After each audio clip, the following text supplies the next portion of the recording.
दोस्तों नमस्कार। एक्सेल फ़ॉर्मूले के डेज़ फ़ॉर्मूले के पार्ट 2 में एक बार फिर से आप सभी का स्वागत है। इस पार्ट में हमने पहले पार्ट में जहाँ से डेट के फ़ॉर्मूले के बारे में हम सीखे थे, तो आज हम डेज़ के फ़ॉर्मूले के बारे में बात करते हैं और उसको आगे बढ़ाते हैं। इस फ़ॉर्मूले में जैसे कहीं पे कोई डेट लिखा हो, फॉर एग्ज़ाम्पल यहाँ पे ये डेट लिखा हुआ है और इसमें से हमको सिर्फ़ डेज़ मतलब तारीख हमको यहाँ पे अलग करना है। तो वो हम कैसे अलग करेंगे? तो यहाँ पे हम इस डे फ़ॉर्मूले का इस्तेमाल करेंगे। तो सबसे पहले यहाँ पे लिखेंगे डे, उसके बाद हम ये इस पूरे डेट को सेलेक्ट करेंगे और ब्रैकेट बंद। तो यहाँ पे देखिए 1/7/2023 का डेट लिखा हुआ है, तो 1 तारीख वहाँ से अलग करके वो लेकर के आ गया। अब डे और डेज़ दोनों फ़ॉर्मूले में सिर्फ़ एस का अंतर है। अब यहाँ पे हमको क्या है 2 अलग-अलग तारीख लिखी हुई है और उसके बीच हमको दिन का अंतर निकालना है, कितना दिन है। तो जैसे यहाँ पे 1/7/2023 लिखा हुआ है और इधर 31/7/2023 लिखा हुआ है। यहाँ पे हम कोई भी डेट ले सकते हैं, ये ज़रूरी नहीं है कि मंथ का शुरू और एंड डेट ले सकते हैं। आपके पास मतलब जो भी डेट हो, उसके बीच में हम ये डिफरेंस निकाल सकते हैं। तो इसके लिए क्या है, डेज़ का फ़ॉर्मूला हम लगाएँगे डेज़ और एंड सबसे पहले एंड डेट हमको लेना है, एंड डेट हमारा ये है। उसके बाद फिर हमको स्टार्ट डेट लेना है, ब्रैकेट बंद। ये देखिए 30 दिन का अंतर आ गया। इसके बाद एक दूसरा तीसरा फ़ॉर्मूला आता है डेज 360। ये फ़ॉर्मूला यदि एक्सेल में आप अटेंडेंस रजिस्टर, वेजेज रजिस्टर वगैरह कहीं पे भी कुछ बनाते हैं, तो वहाँ पे ये काम आता है। ये एक्चुअली ये फ़ॉर्मूला जैसे नॉर्मली 1 साल में आपको मालूम है 365 दिन या 366 दिन होता है, जिसमें 7 महीने 31 दिन के होते हैं और 1 महीना 28 या 29 दिन का होता है। तो कभी-कभी क्या है कोई चीज़ ऐसा हम बनाने जाते हैं जहाँ पे अभी जैसे मान लीजिए सैलरी शीट हम बनाते हैं, तो उसमें हर जगह पे हर महीने में अलग-अलग दे करके लोग क्या है वर्कर्स कभी कन्फ्यूज़ हो जाते हैं या फिर उनको अच्छे से समझ में नहीं आता है। या फिर कोई कहीं पुरानी टेक्नीक यूज़ करता है, तो वैसी जगह पे हम ये डेज़ 360 का फ़ॉर्मूला हम यूज़ करेंगे। इसमें क्या है डेज़ 360 मतलब ये पूरे साल में सिर्फ़ 360 दिन ही गिनता है। मतलब कि 12 के 12 महीनों को 30 दिन का गिनता है। तो इसके हिसाब से यदि हम 2 तारीख के बीच का अंतर डिफ़रेंस निकालेंगे, तो वो 300 यदि पूरे 1 साल का डिफ़रेंस निकालेंगे तो 360 दिन लेकर के आता है।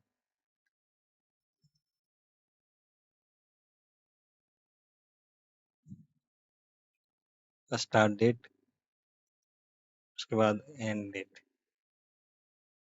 उसके बाद आता है मेथड।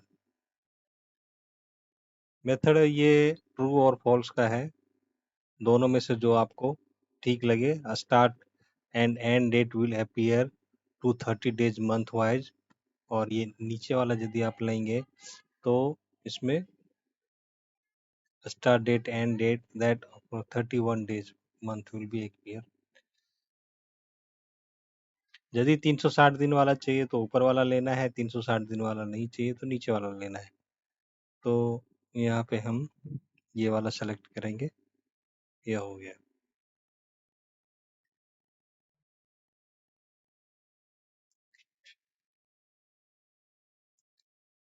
अभी आता है नेटवर्क डेज। नेटवर्क डेज मतलब कितना दिन काम किया है उसका हमको कैलकुलेशन करना है। ये जैसे अटेंडेंस रजिस्टर हो गया, अटेंडेंस रजिस्टर में ही इसका ज़्यादातर यूज़ होता है। लेकिन इस फॉर्मूले में ये क्या है कि ये वीक ऑफ दो दो दिन को गिनता है, सैटरडे और संडे को। तो आज के टाइम पे भी बहुत सारी कंपनियों में 2 दिन का वीक ऑफ होता है, लेकिन बहुत सारी कंपनियाँ ऐसा भी है जहाँ पे सिर्फ़ संडे को ही वीक ऑफ होता है। तो ये उस हिसाब से 1 महीने का वर्क डे गिनेगा। 1 महीने में कितने कार्य दिवस हैं, ये यदि आपको गिनना है, जिसमें सैटरडे और संडे को आप यदि हॉलिडे गिनते हैं, तो वहाँ पे आप इस फ़ॉर्मूले का उपयोग कर सकते हैं।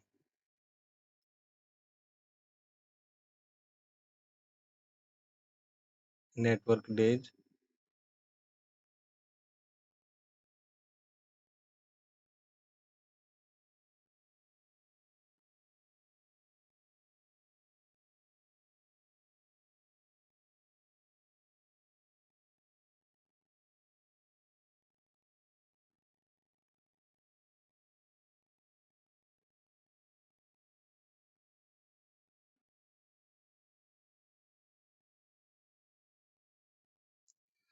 अब आता है स्टार्ट डेट। स्टार्ट डेट हमारा 1 जुलाई है,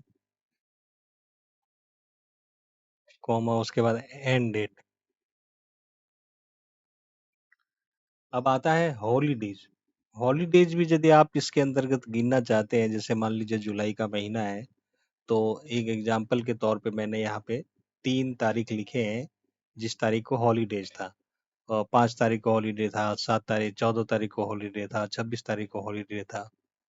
तो वो भी यदि हम इसमें काउंट करना चाहते हैं, तो हम वो भी काउंट कर सकते हैं। तो इसके लिए आपको यहाँ से ये ऐसे पूरा डे सेलेक्ट करना है। मतलब इसमें यदि 3 रहेगा तो 3 ही काउंट करेगा। ये देखिए, ये टोटल नेटवर्क डेज 18 दिन गिन करके लेके आया। अब ये सही है कि नहीं, आप इस हिसाब से यहाँ से चेक कर सकते हैं। जैसे ये जुलाई का ही महीना है, तो ये जुलाई का हमने खोला है। अभी ये क्या है, सैटरडे और संडे को 2 दिन का वीक ऑफ गिनता है। तो 1, 2, 3, 4, 5, 6, 7, 8, 9, 10। 10 दिन तो ऐसे ही हो गया, और उसके बाद फिर 3 दिन और ये हॉलीडे का। तो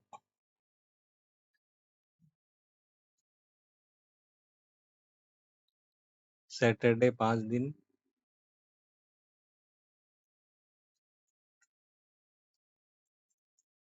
संडे 5 दिन, हॉलीडे 3 दिन। हॉलीडे के लिए आपको यहाँ पे ये डेट वाला ही कॉलम सेलेक्ट करना है और डेट ही लिखना है। ये हो गया टोटल 13 दिन, और जुलाई महीने में है 31 दिन। देखिए, टोटल वर्किंग डेज 18 दिन आ गया। तो ये इस हिसाब से काम करता है। तो अभी यहाँ पे ये क्या है, सैटरडे और संडे हॉलीडे गिन रहा है, लेकिन क्या है अभी ये फॉर्मूला मेरे काम का नहीं है। मान लीजिए आपके कंपनी में सिर्फ संडे का हॉलीडे रहता है, या फिर किसी दूसरे दिन हॉलीडे रहता है। जैसे मान लो बहुत सारी कंपनियां हैं, जैसे कोई मंडे को हॉलीडे रखता है, कोई फ्राइडे को हॉलीडे, कोई थर्सडे, मतलब जो जो दिन आपको सुटेबल हो, उस हिसाब से लोग अपना हॉलीडे रखते हैं।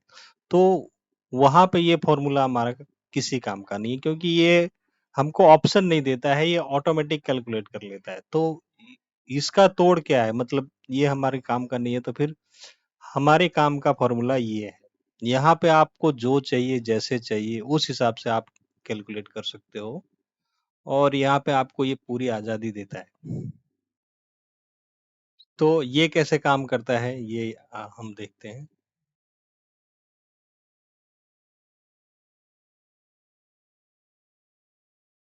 नेटवर्क डेज के बाद है INTL। अब यहाँ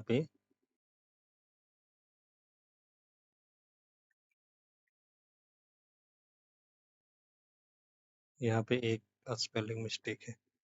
एक बात ध्यान रखिएगा, स्पेलिंग मिस्टेक रहने से फॉर्मूला काम नहीं करेगा। तो जैसा फॉर्मूले का है, वैसा ही आपको पूरा हूबहू लिखना है। यदि एक भी लेटर मिसिंग हुआ तो आपका फॉर्मूला नहीं लगेगा। तो ये हो गया। अभी ये कहता है स्टार्ट डेट। स्टार्ट डेट हमारा ये हो गया। अभी कहता है एंड डेट। एंड डेट हमारा ये हो गया।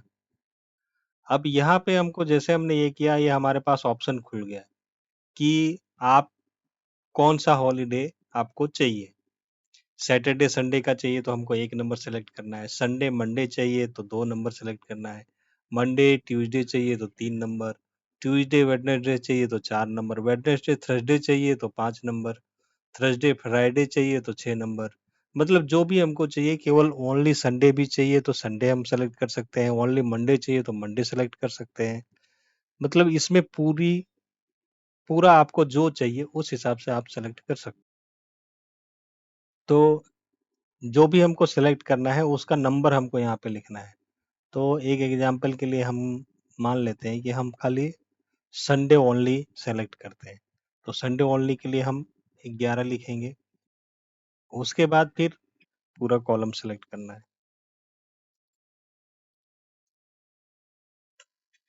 ये हो गया। अब इसको चेक करते हैं कि हमारे हिसाब से ये 23 दिन ये सही लेकर के आया है या कहीं कुछ मिस्टेक है। तो हमने केवल संडे को हॉलिडे चुना था।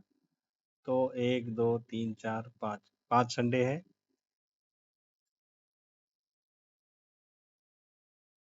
संडे 5 और ये 3 हॉलिडे हमने सेलेक्ट किया था।